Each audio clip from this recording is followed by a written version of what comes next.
If you want to become a successful freelancer, you have to have a way of getting client consistently. If you are thinking of where the next client is going to come, it is going to be hard for you to become a full-time freelancer.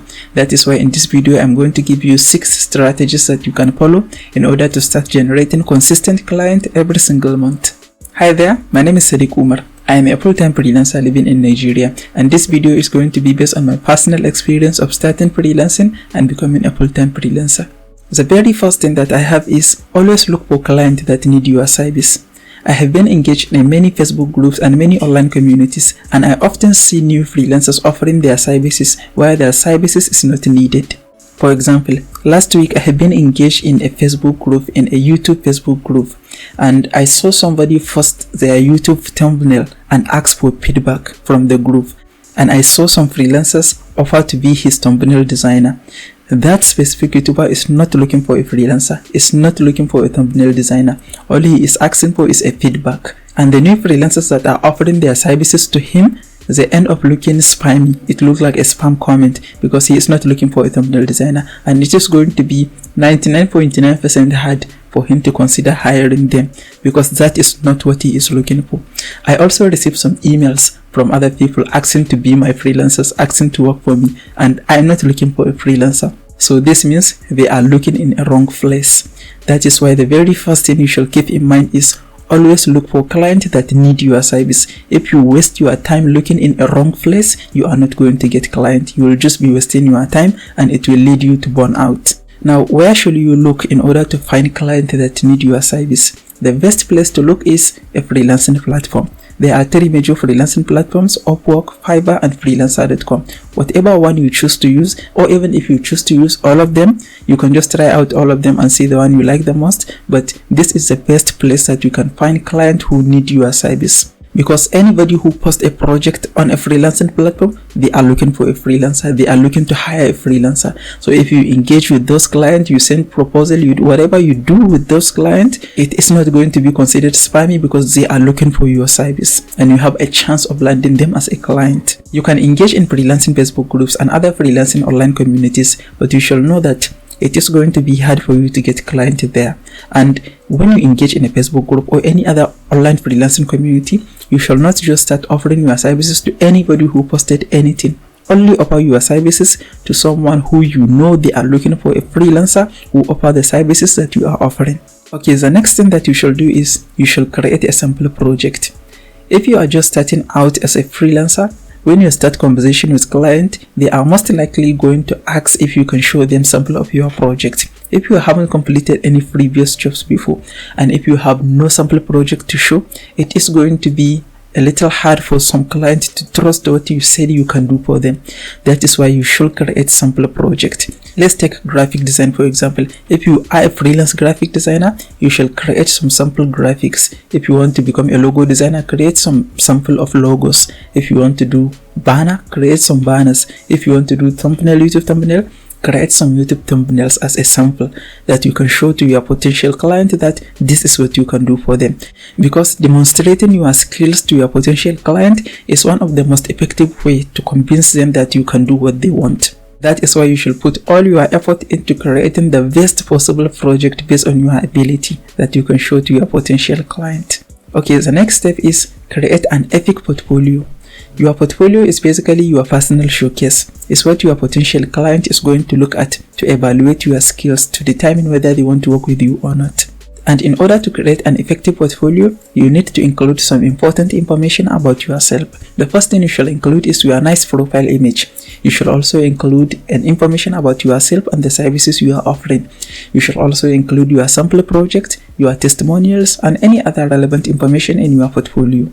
If you have never created a portfolio before, I have a whole video where I explain how beginners can create an appealing portfolio with zero experience. I'm going to put a link to that video in the description of this video, so check it out and learn how to create an appealing portfolio for yourself. The next step is create a simple proposal template.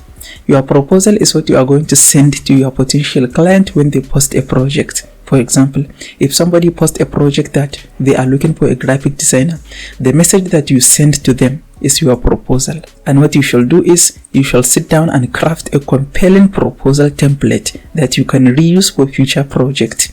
What I mean is, if somebody posted a project that they are looking for a logo designer, you sit down and you write a very interesting proposal and you send it to them. You shall save that proposal as a template that you can reuse for other similar projects. Especially if you write a proposal that a potential client responds to you, you know that that proposal is capable of starting a conversation between you and your potential client. You shall save that proposal as a template that you can use for other similar projects. Your proposal is what will determine whether your potential client even look at your portfolio or not. And your proposal is what is going to determine whether you start a conversation between you and the potential client, or if you never hear from them again. So if you are not hearing back from your potential client, that means you need to work on your proposal. I also previously did a video on how you can write an active proposal as a complete beginner. I am going to put a link to that video in the description of this video, so you can check it out and learn how to craft a compelling proposal for yourself. Okay, the next step is start with selling the right service. If you are just starting out as a complete beginner, some services are not going to be right for you. So you need to make sure you choose the right service to start freelancing. For example, if you have never worked as a freelancer before and you choose to become a back-end developer, it is going to be hard for you to get clients because that is a service that requires an expert. People who are looking for a back-end developer are most likely looking for an expert freelancer. They are willing to pay more, but they are looking for an expert. So if you are starting with no reviews, no previous experience, it is going to be hard for you to get clients. But if you are starting with something like data entry, transcription, video editing, graphic design, all of the services, there are many people who are looking for expert, some people who are looking for beginner, complete beginner, some people who are looking for intermediate freelancer. So when you are just starting out, make sure you choose the right service. If you choose a wrong service, it is going to be extremely hard for you to get clients. Okay, the next step is apply for jobs the right way. I'm going to assume you are using a freelancing platform, and whatever freelancing platform you choose to use, before you send your proposal, make sure you have a higher chance of getting the project. And the way to make sure you have a higher chance of using the project is to check the job requirement before you send your proposal. If the client is looking for an expert freelancer, you have a lesser chance of getting the project compared to if the client is looking for a beginner freelancer. So make sure to check for that. Also check all the client requirements. If they are looking for a freelancer who speaks more than one language, make sure you meet all those requirements. If they are looking for a freelancer in a specific country, make sure you check and verify that you meet the requirements to apply for the job. I also recently did a video on how you can apply for jobs on Upwork the right way. I am going to put a link to that video in the description of this video. So make sure to watch that video and learn how to apply for jobs the right way.